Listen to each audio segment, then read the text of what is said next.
is the Tabernacle Podcast with John Vermillion and me, Britton Bishop. What's up, John? I am wondering, because I can't read it from here, what is the flavor of your ghost this Cherry limeade. Cherry Found limeade? a new one. Buckley General Store. No free shout-outs, Buckley General Store. I haven't seen that one yet. Yeah, found it. It's pretty good. It's no orange cream, but it'll do. Orange cream is delicious. It is. It's a little overpowering. I like it. You're the mango guy, right? I love mango and orange cream. I went back to Swedish Fish and can't do it anymore. It's too sweet. Too sweet. I don't know what happened. I'm getting That's older. what happened with me with mango versus the orange cream. The orange cream is almost so sweet that it was like, but okay. This one's sweeter than the orange cream. Oh, it is? Yep.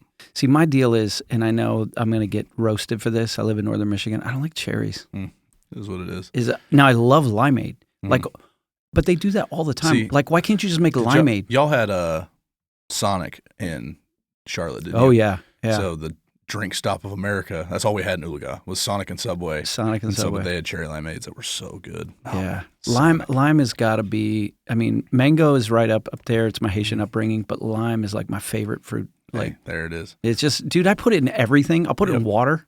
You put I'll put it in Coke. Don't you? Yeah, I'll put it in Coke. I'll put it in, if I'm having a Fresca, put a lime in it. Dude, I'm like I'm at a restaurant and, they're like, what would you like? I'm trying to be healthy. It's, 2023, new year, new you. Drop a few pounds. World's got enough dudes my age and my size. So I'm sitting there going, you have ice water. Lemon okay? I'm like, no, but I'll take a lime. And they're like, what? And then they bring me a lemon. I take it out. Yeah. I mean, lemon's okay, but lime is just superior, man. Yeah. I went to South Carolina. I just got back yesterday, and I was trying to be healthy, John. There's no being healthy in South Carolina, man. Got done preaching, like, what do you want to do? I'm like, Waffle House is still open. Waffle House is, there's no Waffle. Bro, I got to tell you this. I love Waffle House. This woman. So it's me and Paul Epperson. You know Paul. He's camp speaker, Camp Great 23. Preacher, love students, that guy. You won't want to miss He's it. an encourager, too. Yeah, he's hosting us on our outreach trip in Columbia. I'm believing that he's going to be a cool partner for us as we move forward, just his passion for the next generation. But so him and I go to Waffle House, and we sit down, and in the most Waffle House way humanly possible, this woman walks up. She is a force of nature, purple hair. Her name was Miss Peggy Sue. Oh, for the love of all that's Southern. And she is she's nuts. Hilarious. And Peggy she's Sue, drinking Red Bull, like that? yelling, talking like that. And she goes, well, you boys know I'm on the bull again. Yeah. She's drinking she had 2 Red Bulls I'm on while the bull we were again. there.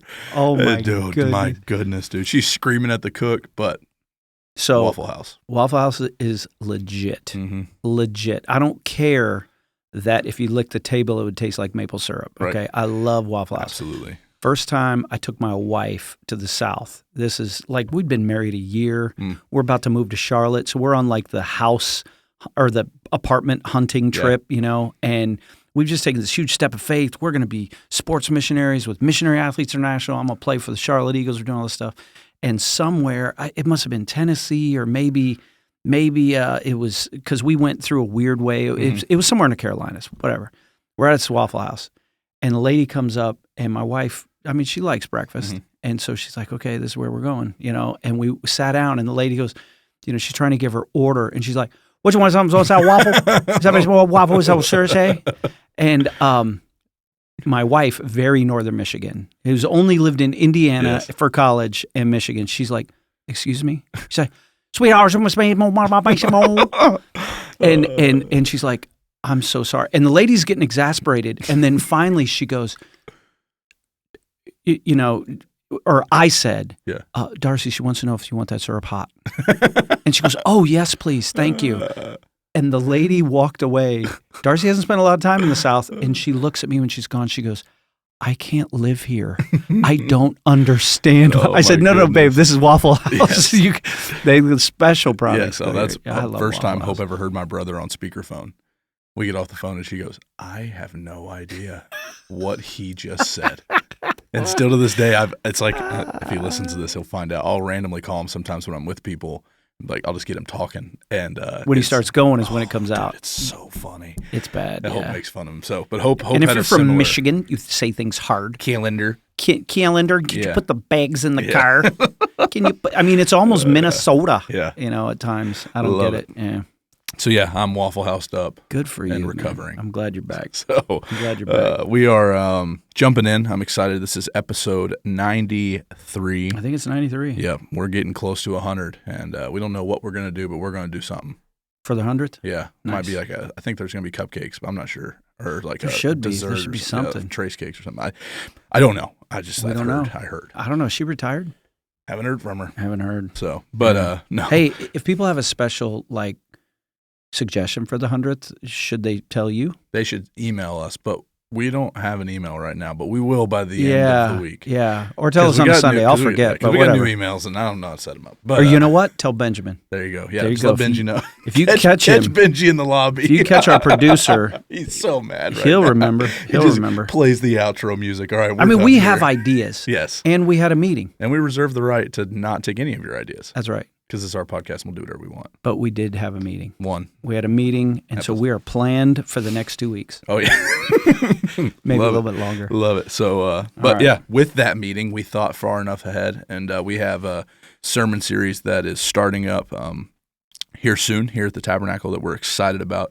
It is our I Am sermon series. So if you would, kind of on the front end of that, break down I Am, what kind of stirred that up for the life of our church, coming out of 1 Corinthians, getting punched in the face week in and week out. Excuse me. Why I am. Yeah. Well, there's a couple of reasons of the why, and not the least of which is it's never just something, as you know, but this for our listeners.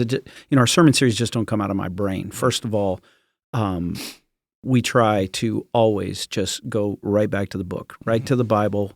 That's why we choose an expository style. But just kind of as our team, our pastoral team, we're praying through things, and what does our church need to hear next? And like you said, 1 Corinthians, there's some real hard parts. And so we recently went through a gospel. And so the thought process was, what if we go through a different gospel, but let's not go through verse by verse. Let's pick a theme that kind of runs through the gospel. And the Gospel of John, which is one of the 4 biographies of Jesus, Matthew, Mark, Luke, and John, like one of the things that sets it apart from the other Gospels is John records the 7 different times Jesus made a declarative statement that started with "I am." Now, he did it more than 7 times. There's at least 2 other places where he uses that declaration "I am," but it's significant because that's one of the names of God. In fact, it is the name of God. It's the first name of God when someone asked is his name, all the way back from Exodus chapter 3. And the reason it's significant is, people all the time that aren't people of faith, we're like, well, I'm okay with Jesus, but, not all this stuff about worshiping him. He's got some good ideas. He's got some good wisdom.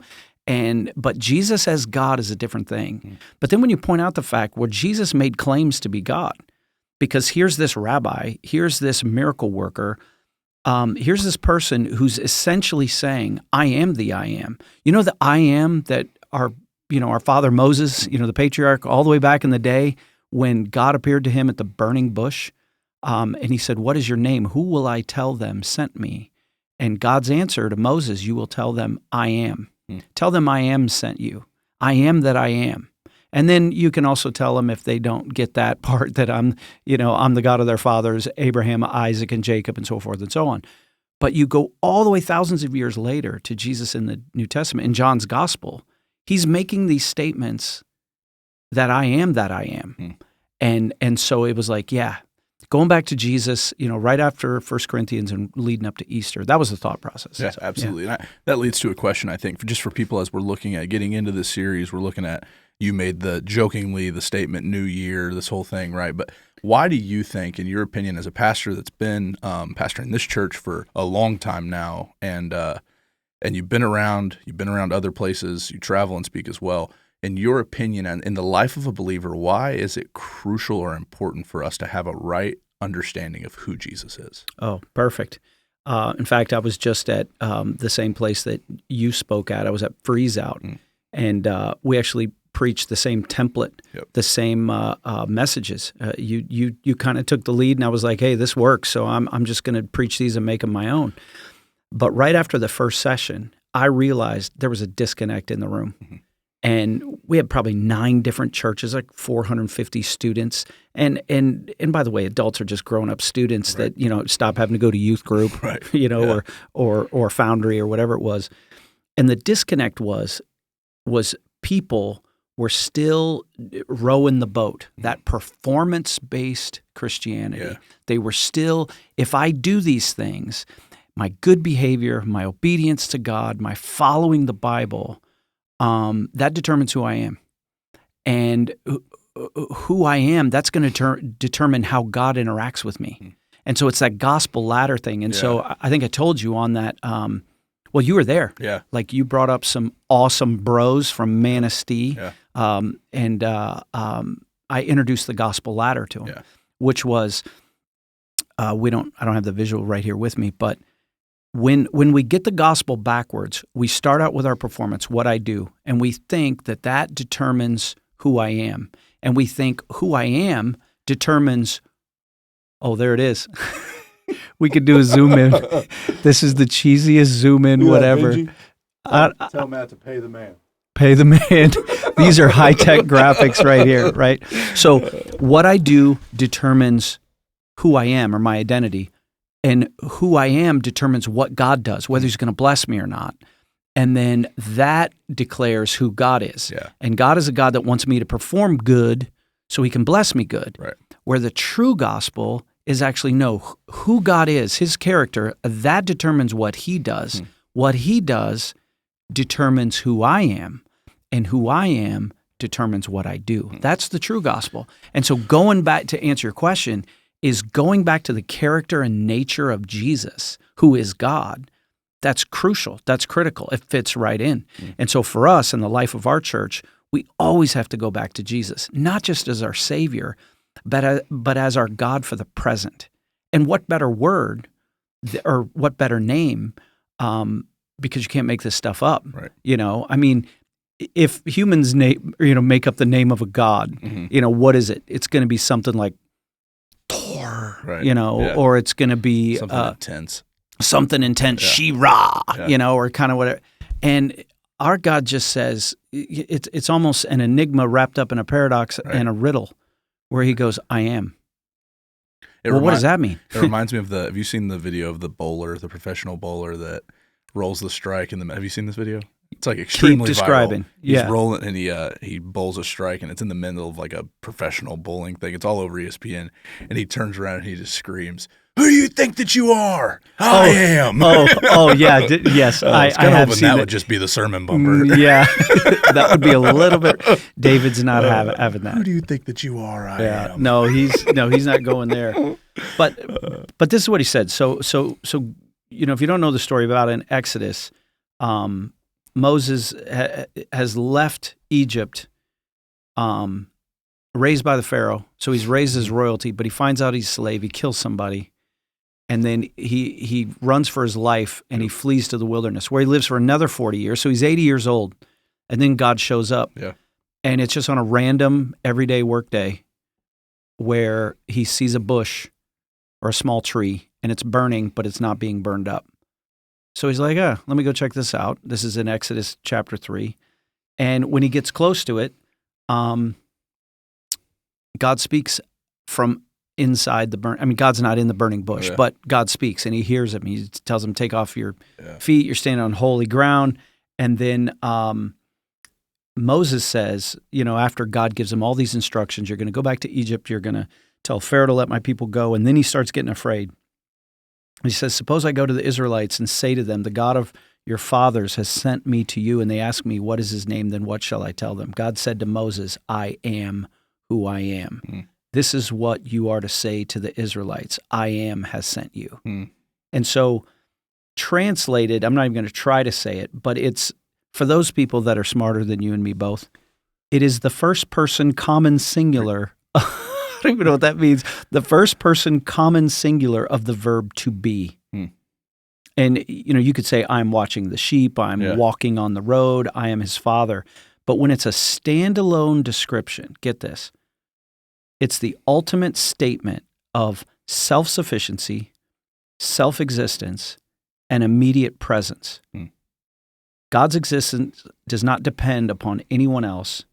His plans don't depend on anyone else or circumstances. He promises he will be what he will be. Yeah. The eternally constant, ever-present, unchangeable, completely sufficient in himself to do what he wills to do and to accomplish what he wills to accomplish. Thank you, gotquestions.org. Absolutely. But yeah, all of that is packed in that statement. And I love that too, because that passage, and I don't want to preach a sermon that you're going to be preaching, but that passage is an incredible picture of the gospel ladder.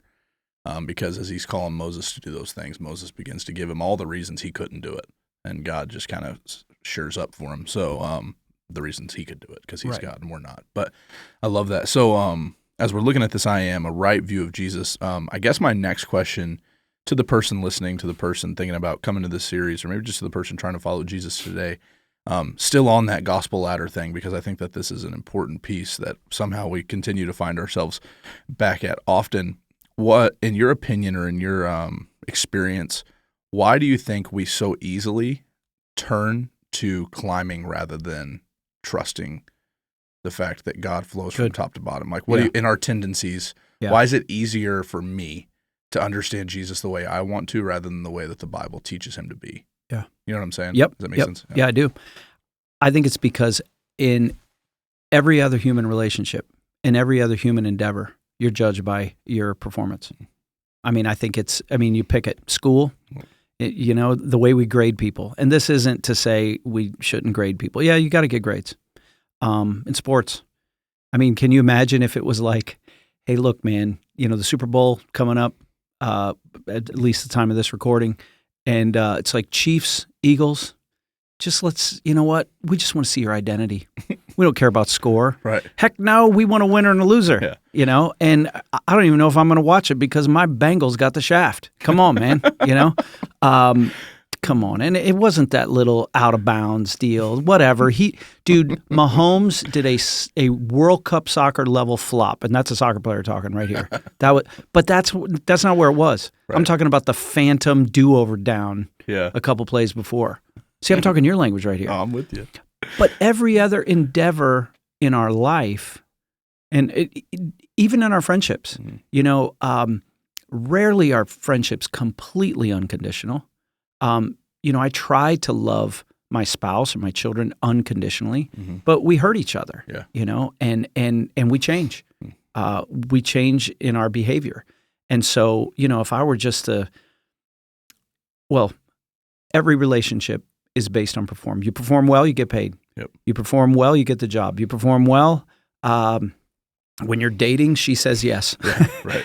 And this isn't based on that, so it's alien to us. Yeah. I don't know. What do you think? No, I think you're hitting I think it's easier because I think it's terrifying to know that there's something out there that loves me no matter what, because one, I've never experienced it, but two, I think it's because we want to be able to manage that relationship.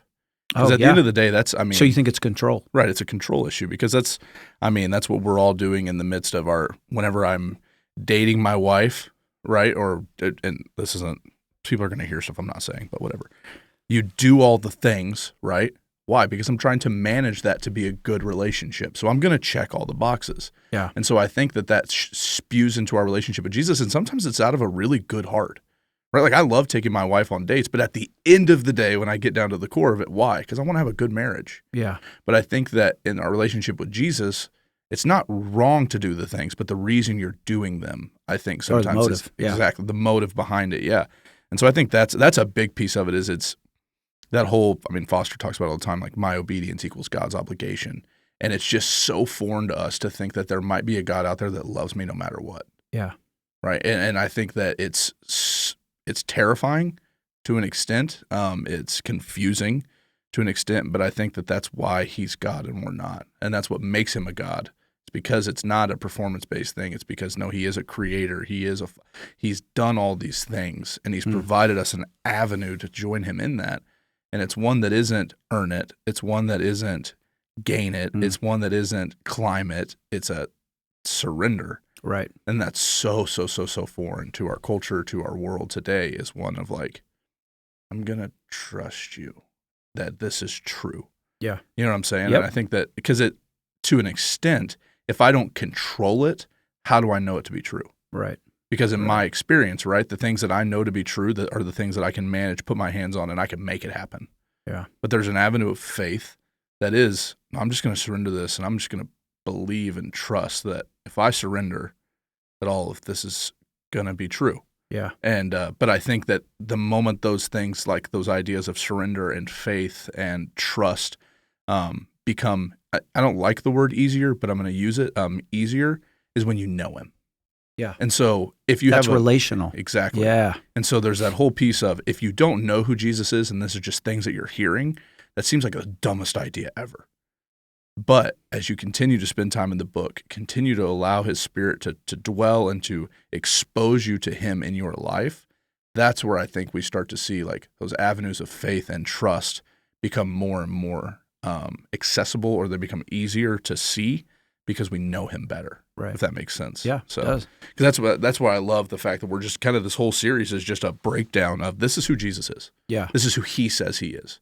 And we're just going to spend time in that, because as a church body, if we can know who Jesus is, it's essentially the gospel ladder. If we can know who he is, man, how much better will we be at knowing who we are and what we're doing? Exactly. Rather than it flowing the other direction. And I just love that, because I think that as we look at avenues like serving, as we look at avenues like giving, which you just did an awesome sermon on, speaking it into existence.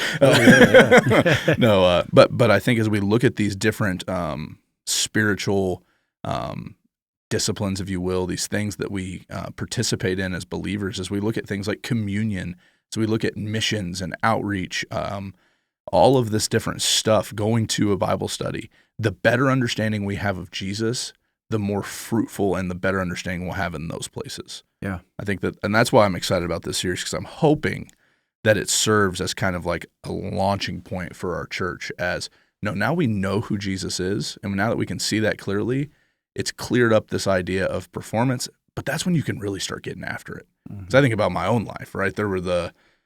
I didn't really know who Jesus was, but I knew that I kind of knew him. So, but I was in performance-based mode, and that's led to burnout, exhaustion, leaving ministry, all this stuff. And now I think about where I'm at currently. I'm not perfect by any means, just ask my wife, but I'm busier than I've ever been. I'm producing and preaching more content than I ever have, but for some reason I'm not as tired as I was.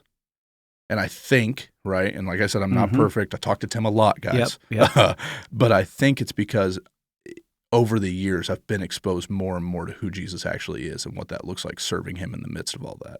And I would hope that that can become true for the life of our church. You think some of that comes out too from, you said you're doing more than you've ever done, but you have, how'd you say it? You have the energy to do it.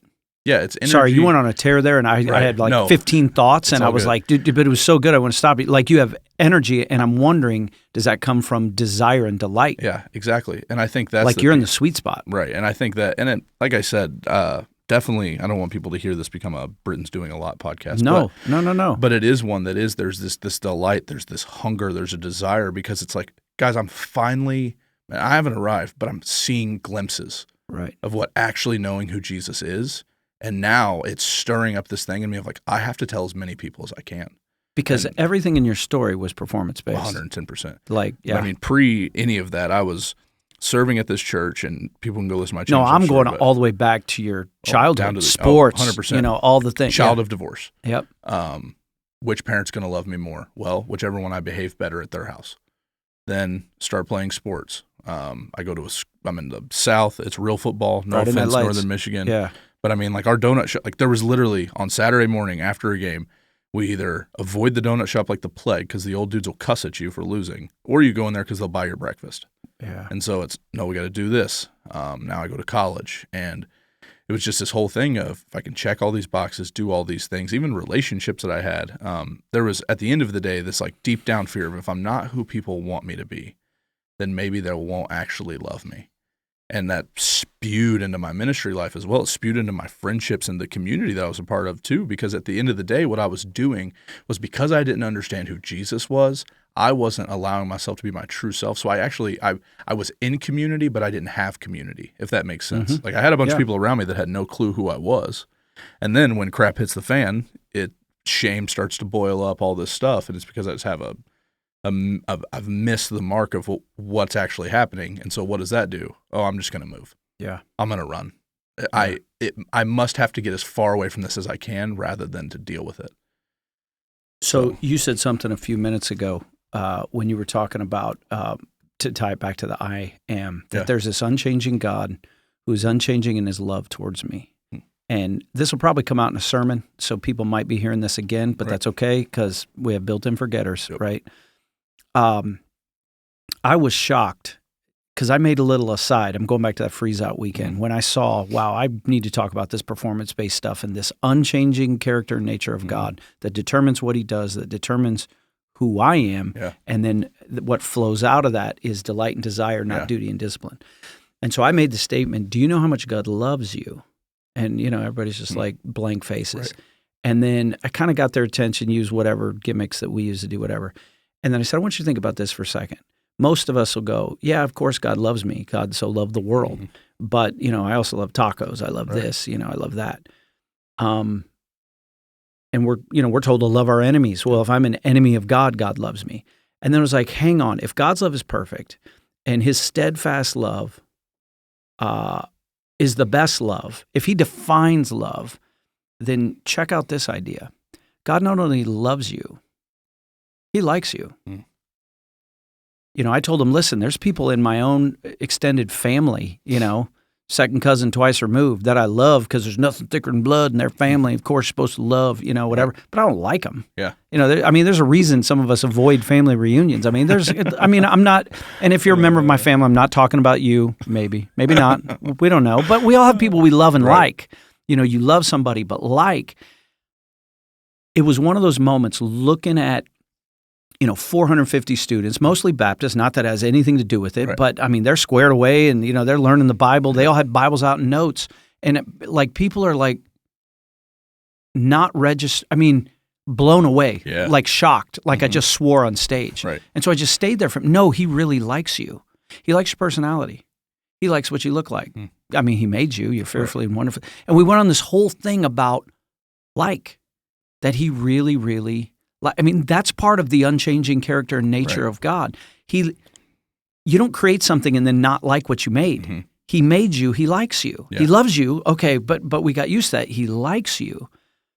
And then going back to what you were saying about this whole performance-based thing and how this flows out of the great I am, who isn't just the God of the Old Testament. He's the same God in the New Testament. God in flesh is Jesus, and he gave us more descriptions on I am what, and he had all these statements. But I see two responses that people have to that performance-based thing that you were describing.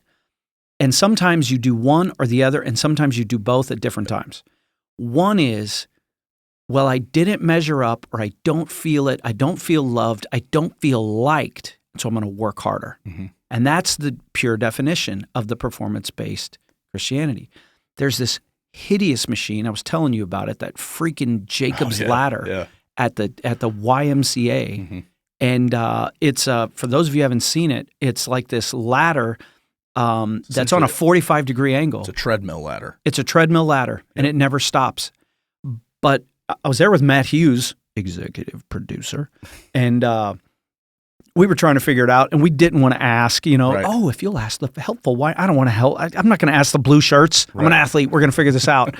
And so he was like, yeah, you're supposed to put this thing around your waist, and there's a cable attached to the bottom. Pulling it. And so if you go at a certain rhythm, it's hard enough. Yep. But if you're like, oh, I want to go faster, the faster you go, the harder it gets. Yep.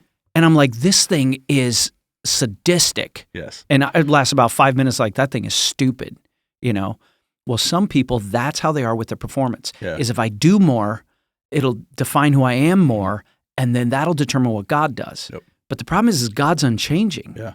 And so if his loving, and I'm going to throw in here, his liking is unchanging, it doesn't impact that. Right. So one response is to work harder. People get exhausted. Sooner or later, you get shattered. And so the other response is, I'm not going to try at all. Right. And we get full of shame. And one of the best stories that came out of that weekend is, a lot of people want to talk to you and they want to, hey, how do I keep in touch? I got questions. Or, sometimes if it's a immature middle school or teenager, they just want to cry or they just want your autograph or something like, what are you doing? You know, this very genuine, very earnest senior in high school. Get this picture. I think her name, I won't say her name. Right. But she doesn't care. She said her name in front of everybody. Her name's Audrey. Mm-hmm. And her small group leader had said, hey, this girl really needs to talk to you. I think you want to hear this. And so, daughter of a pastor and a missionary, double trouble. This sovereign, unchanging God, as it just so happens, she's at this event where she's hearing from preacher dude that went to the mission field at the same age she went to the mission field in Mexico, came back the same age that she came back from Mexico, in her middle teens, and was struggling because she was the only member of her family that wasn't saved. Senior in high school, preacher kid, missionary kid. And I was, and she wanted me to know I gave my life to Christ last night. Amen. And I'm like, awesome. And we talked, and it's some personal things. And then I was like, what was it for you? And it was, I'm paraphrasing here. I saw the performance thing. I knew I didn't measure up, not to my older siblings, not to my parents, not to my father. And I was so full of shame, I didn't even try. Who could love me? I know the bad stuff that I've done, and I'm just not going to give God my yes. Yeah. And it was so that was so powerful because, and there were some other cool stories. Like she actually, she was challenged by her because I didn't met this girl till we're leaving, She said on the last night, I was challenged to ask God, if you can deal with me right where I am, then I'll know that who you are is really who you say you are, and that you want to meet me right where I am, where she was with shame. As a late addition on Saturday night, I wrote on my little sermon notes, man, I'm going to make sure right there to talk about shame, and in capital letters, I wrote shame. So like the second thing out of my mouth was, hey, you know what I want to talk about tonight? Shame. And she was gone. Yeah. It has nothing to do with me. You know that. I know that. I want the listeners to know that, that God answered that prayer. 100%. And it all had to do with that second response to performing. Yeah. And what she needed to hear is there's an unchanging God. That determines what he does. That determines who you are. And that determines what you do. And all she had to do is get to a place where, okay, God, you have my life, you have my yes. And she got saved. Right. 100%. I think about like just even like in the school systems, like you look like there's two students, right? There's the one that grinds it out. Yes. They're going to perform. They're going to do it all straight A's. And then you've got these kids that frustrate the crap out of teachers because they're extremely capable, but they never try. Yeah. And as I've gotten older and I know kids like both, right? And you look and you're like, oh, it's because they're scared they can't. So they'd rather just not try and look like they'd rather not try and be cool or have this excuse than try and maybe it doesn't work out for them. And I think that's exactly what you're talking about. It's exactly people plugging in to the church, people chasing after Jesus, giving him their yes. That's what it boils down to. Is it's this thing of like, what if I fail? And I think that's where we have that misinterpreted picture of Jesus. Is we forget the fact that he not only rose from the grave and defeated Satan, sin, and death, but he's seated on the throne at the right hand of God, which is a perfect picture of finished work. Tetelestai, it is finished. And so I think for the listener and for the people that are going to attend this series is the more we can get to know Jesus, the more we can get to the realization that we literally can't. We can't. We can't without him, and we can't with him. We can't do it without him, and we can't fail with him. Yeah. And I think that is such a key piece because there's so many moments, right? Whether it's in being a husband, I imagine in being a father or being a grandpa, that there are these like moments, right? And I could go into all the ones of being a pastor and being a ministry leader, but most people listen to this aren't. And so, but I think about all those places in my life where it's like, I would be the worst at this without Jesus. I would be the worst ever possible husband if it wasn't for Jesus Christ. Because I'm potentially, right? I'm up there. Without Christ, probably one of the most selfish people you'll ever meet.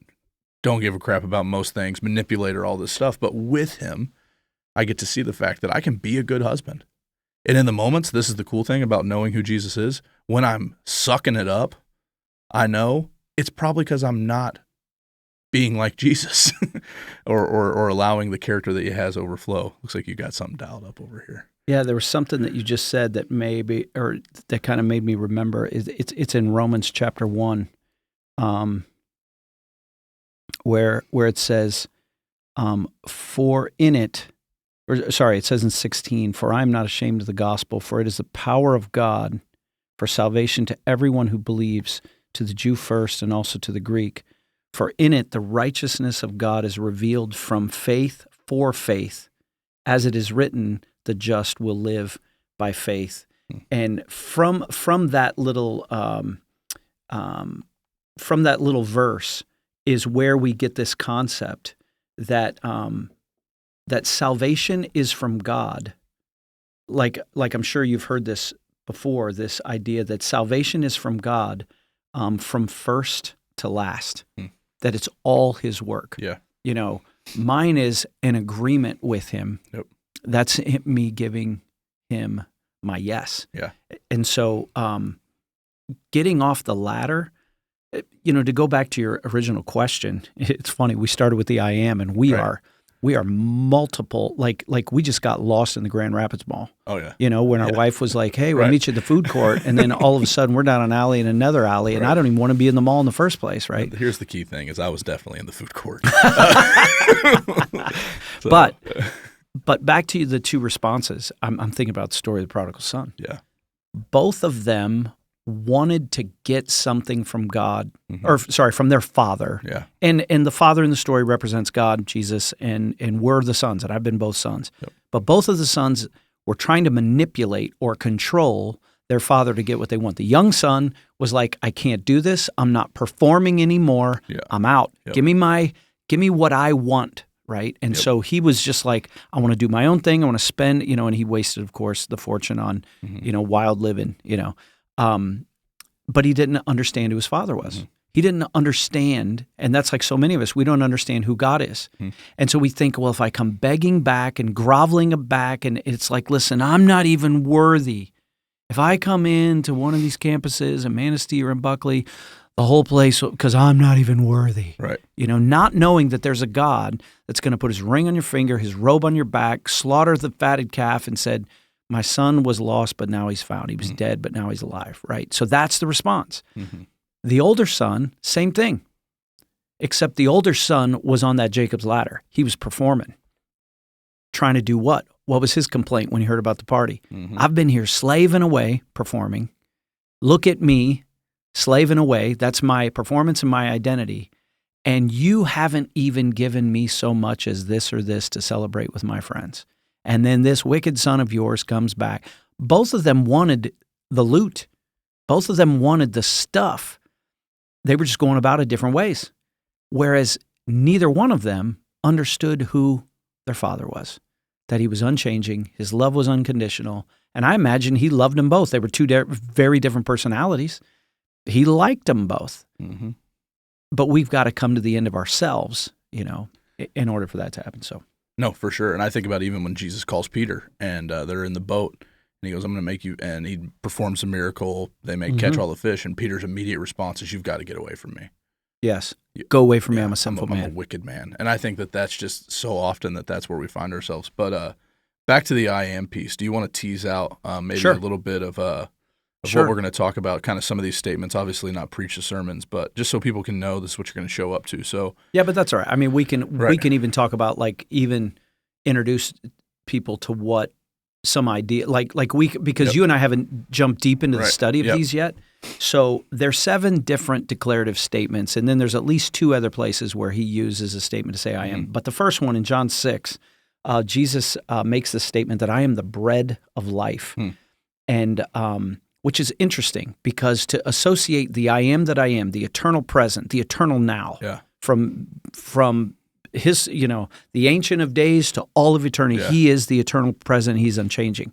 But then in Christ, he stands up before these people and he says, I am the bread of life. Yeah. And I think one of the interesting things, when you get into the context, they've just been talking about Moses, which it does connect it to What the very first message of the series, we're going to look at Exodus chapter 3 when he first spoke to Moses. And then we're going to skip all the rest of the Old Testament. From Exodus, we're going to go all the way to John, the fourth biography, right? The fourth gospel, where now God in flesh says, I am the bread of life. Well, what do we know about the children of Israel in the wilderness? Right. There wasn't any food. Fill it in. Yeah. Where was their food? God brings, he delivers the manna. Yeah. So he provides. He's making these connections. Yep, absolutely. The same way I provided for your bellies, and this also in John chapter 6, right after he feeds the 5,000, They're like, give us some more of this bread. I don't know if that's how they spoke at all. Give us more of this bread. And he's like, you don't get it. I'm the bread of life. Yeah. And so he's pointing to something more than just physical bread. So, right. And I think, too, that's where some of and then we'll tease this out as well in the sermon, I think, based off who I know who's preaching. I'm sure he'll talk about this. But there's this point in that where Jesus points to the fact that he's not just one that provides provision, blessing, and miracles, but he's one in which to find life completely. And there's the disciples that say, these teachings are hard. Yes. I'm out. Yes. I can't do this. If I can perform, maybe he'll do that other trick again. Yep. If we ask nicely, maybe we'll have another feeding again. And he's saying, no, that was just your belly. Yeah. What about your soul? Yeah, these teachings are hard. Yeah. And so I think that I love that piece of it. And then the second one that we'll jump into is he says that I'm the light of the world. And so, I'm excited about that one. I think that one's just right now with young adults, we're studying 1 John, which fun fact, same guy. And so, but I love the picture in 1 John that it continues to communicate this picture of Jesus being light to the world, that in him there is no darkness. Right. And I think that for us, especially as young adults, it's important for us to see and to remember that, because it can be hard to know that completely, because we just live in a dark place. And I continuously remind them of the other thing that John wrote in his gospel in John 10:10, where he says, the thief comes only to steal, kill, and destroy, but Jesus came so we can have life and life abundantly. And so it talks about, so what is this light and darkness and this separation between the two? We have to have a right understanding of that, because I think that it's key that as we look at living for Jesus or living with him, whatever, that we have an understanding of what it actually means to exist in the light, of who the light is, and that there is no darkness in him. And then it continues.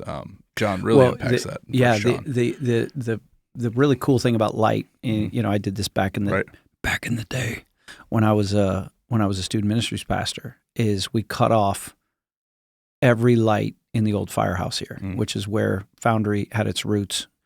And I even blacked out the exit sign. Yep. Don't tell the fire marshal. Wait! I think I'm far enough away from that. I'm old enough that statute of limitations, but just killed every light that we could.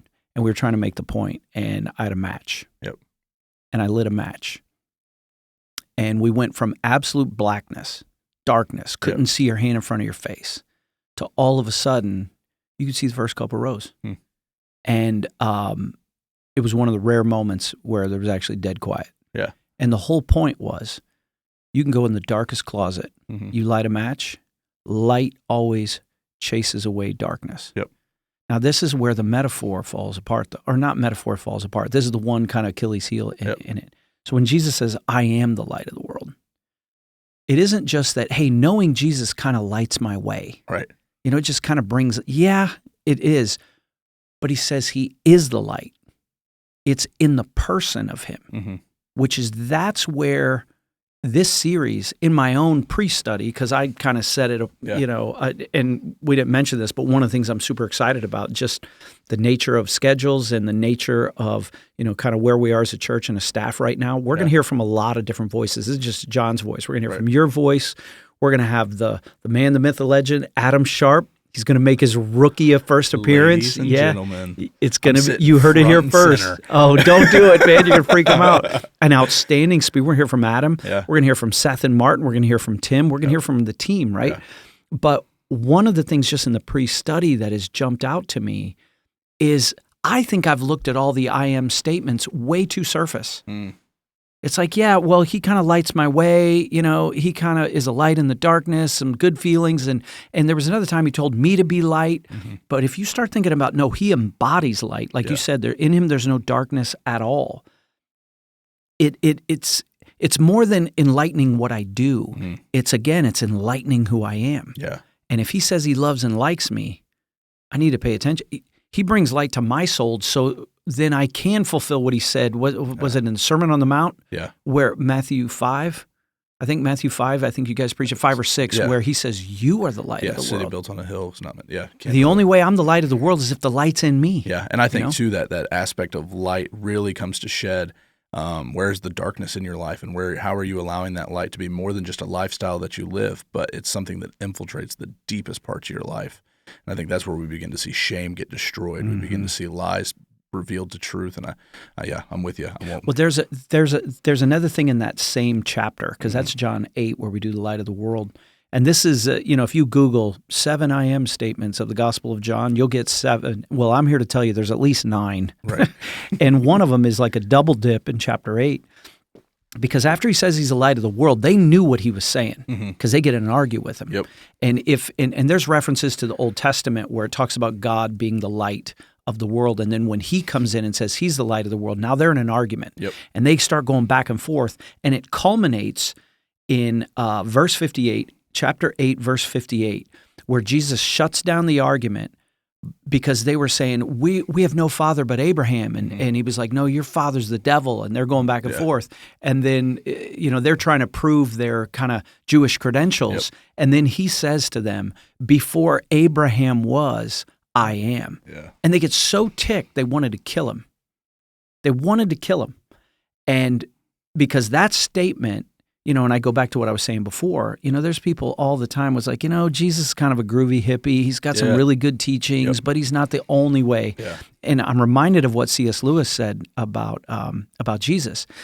Look, he's only one of 3 things. He's either your Lord and Savior, like you believe these statements, that the I am, the great I am, this God that we believe in, God of the Old Testament, God of the New, or he's a liar, and he's the worst kind of liar, because he promised people things that he could never deliver on.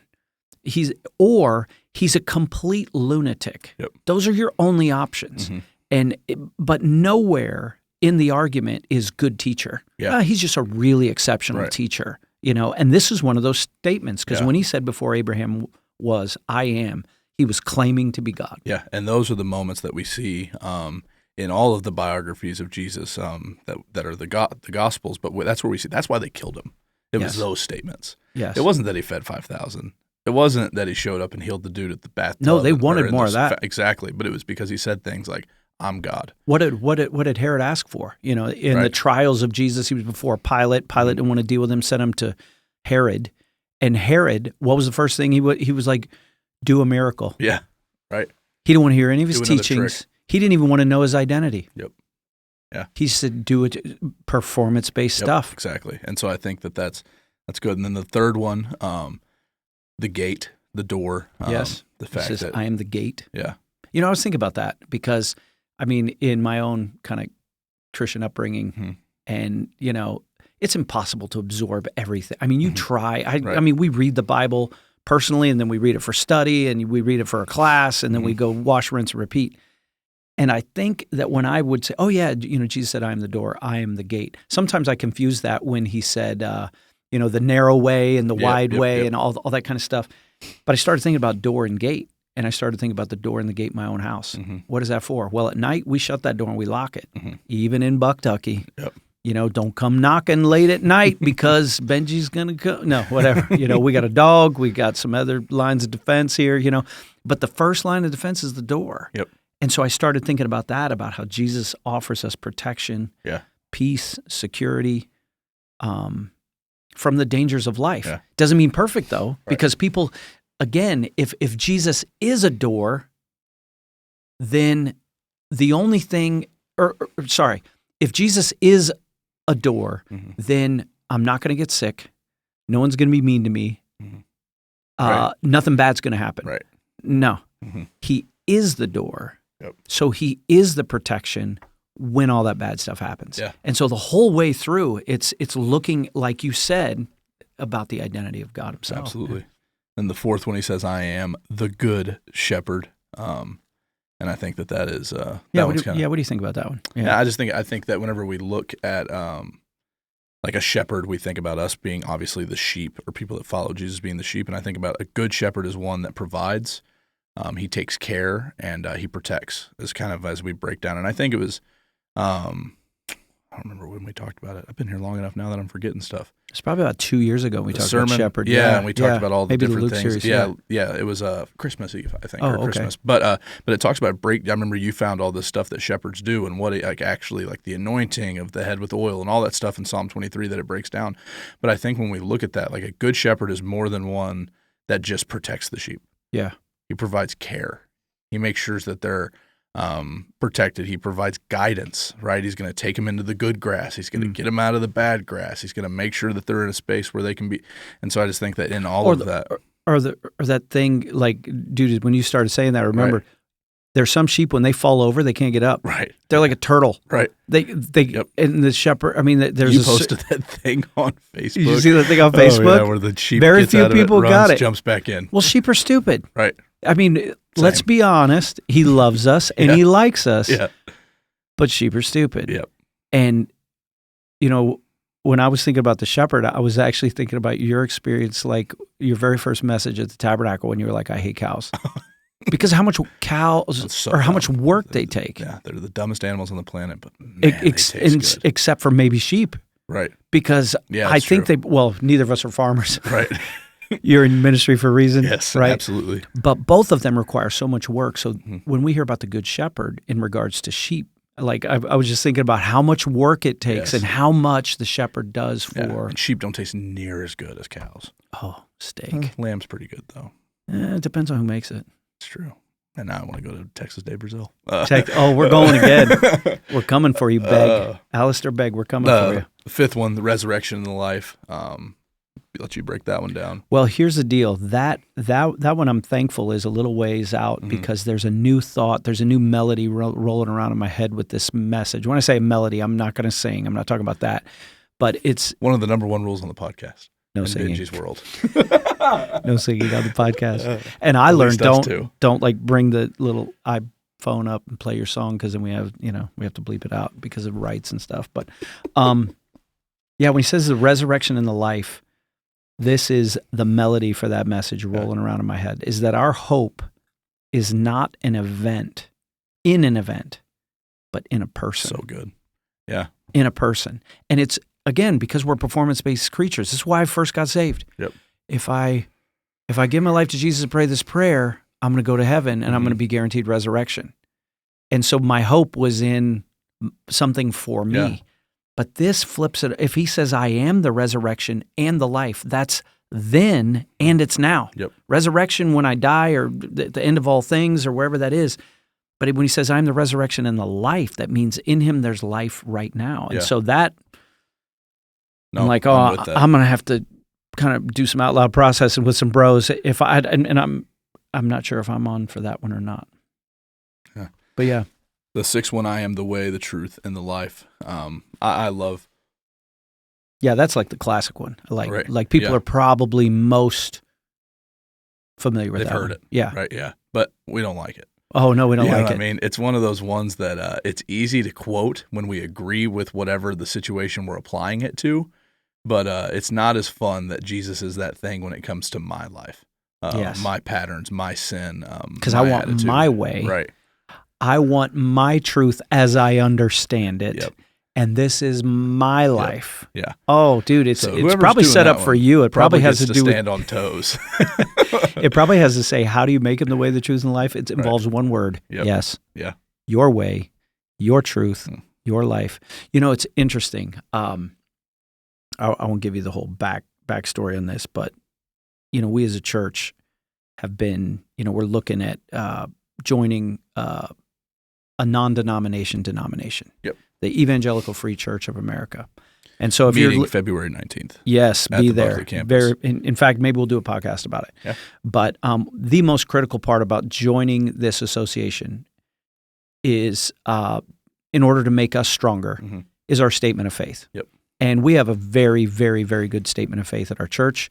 And if you're wondering why I'm just saying very good, it's because we edited what we already had about 15 years ago. The whole congregation voted on it. So we've been deep deep in theology. Like, all the pastors got theology books. We've given them to the board. We're going through it with a fine-tooth comb. And I've come up with the opinion that their statement of faith actually makes ours stronger.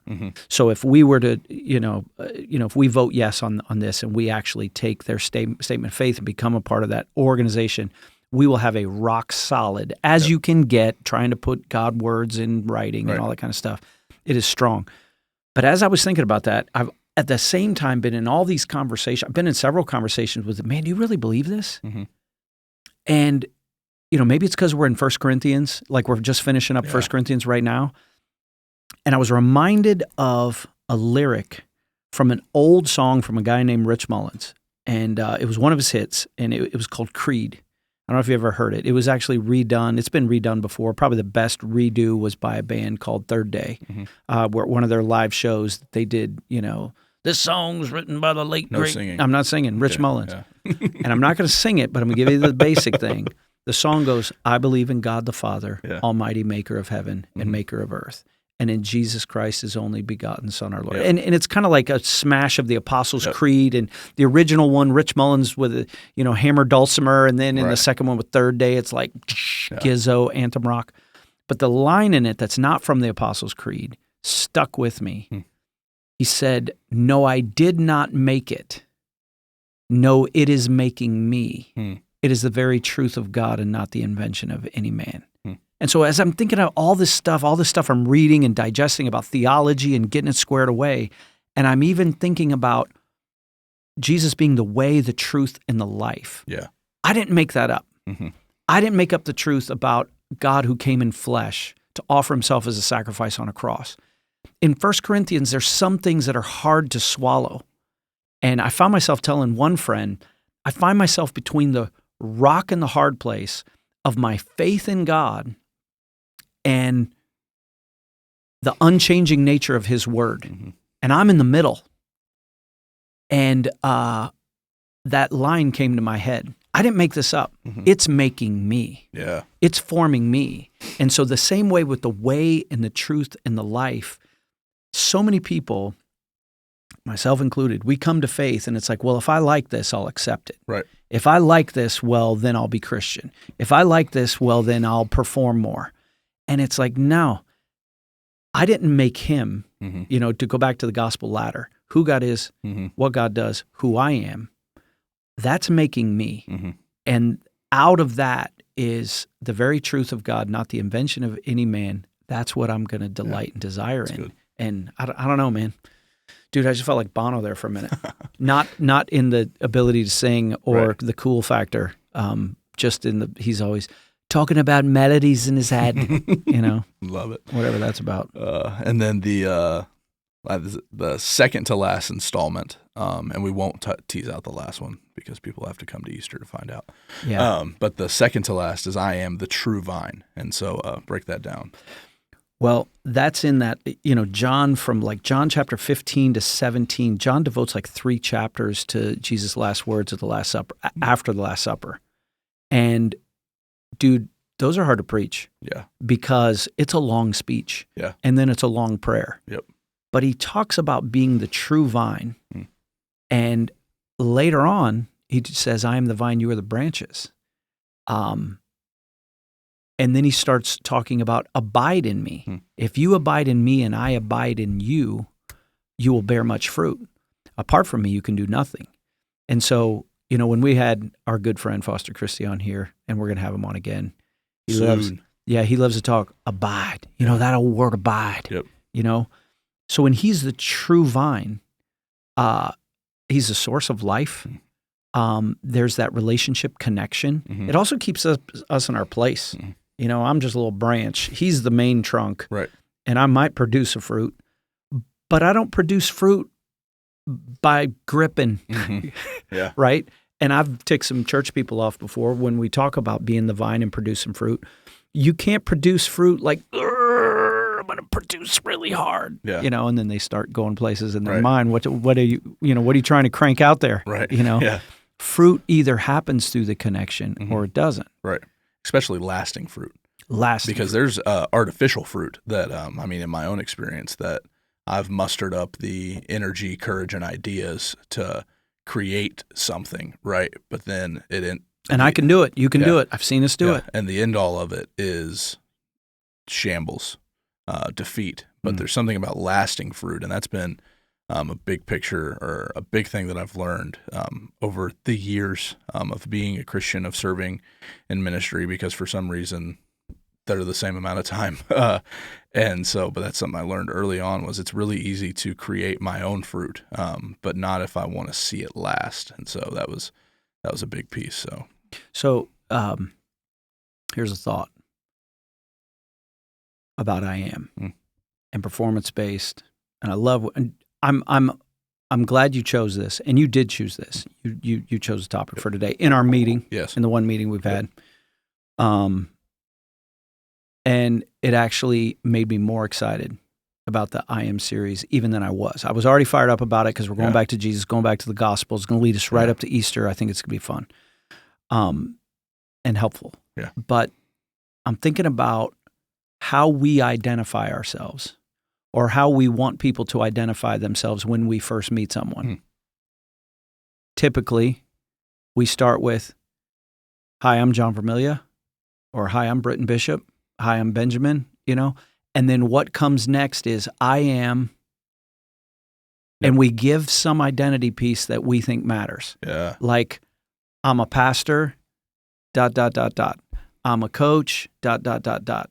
I'm the son of James and Jeanette Vermiglia. They're missionaries and pastors.